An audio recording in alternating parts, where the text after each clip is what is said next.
GoodTimesWithScar is arguably one of the best builders in Minecraft, up there with Grian, BWO, and me. He first created his community 10 years ago, flourishing from building and first-person shooters, believe it or not. Since then, he's been on a steady rise all the way up until today, sitting at over 1.5 million subscribers, with his main thing still being building. But how exactly does he pump out all these builds time and time again, and how can you build like him as well? Well, let's try to figure that out today in Good Times with Scar, the king of creativity. Let's first take a look at some of Scar's Hermitcraft bases. The first thing we can see distinctly in each base is the use of terraforming. Scar is widely known to be an amazing landscaper in Minecraft, which my favorite example of his work is his Hermitcraft 6 base. Volcanoes, islands, ships, base, this guy is insane. His ability to create organic and flowing shapes is one of his strongest abilities, and that's building tip number 1. Become familiar with landscaping and organics. Adding any sort of nature to a build gives it that much more realism. Even if you're not going for a realistic build, it makes your build feel like it could be real. Tip 1 also ties into tip 2, which is to add a life.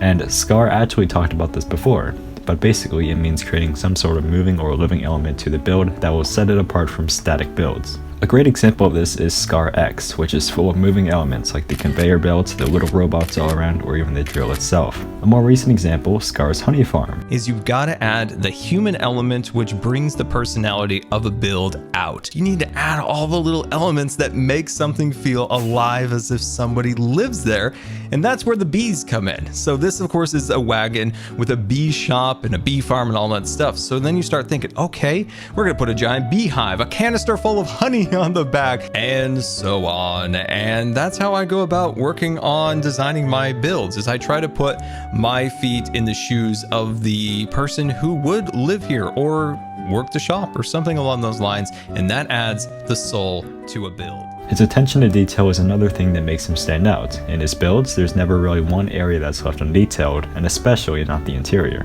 Scar once said that the interior is as important, if not more important, than the exterior, as it makes things feel lived in rather than just a pretty box, which is tip number 3, interiors. Interiors are, as I said, very important, creating the element of being lived into your Minecraft buildings. Another thing that makes Scar stand out from others is his vast interests, such as Star Wars or space, which in turn opens his creativity up a whole ton, as they're very imaginative things. Going along with the space example, Scar plans on a moon base in the future, which was said on many streams of his. Similarly, his Hermitcraft 6 base, ScarX, is directly referencing SpaceX, the spacecraft company by Elon Musk. This ties into the final tip I like to touch on, being tip 4, expand your knowledge, which is probably the most important of these tips. The idea of referencing real structures isn't new, nor is the idea of getting inspiration from pre-existing things. But even so, it's extremely important, as over time you will have a backlog of knowledge on many different aspects of the world's architecture, cities, terrain, and even fiction, which you can open up a whole new aspects of imagination, like steampunk or mythology. These tips are no more than a speculation on how Scar comes up with and creates his builds. Of course, it takes many years of practice, but these small things can really change the way you interpret building as a whole. Make sure you subscribe because you may just become scarred for life.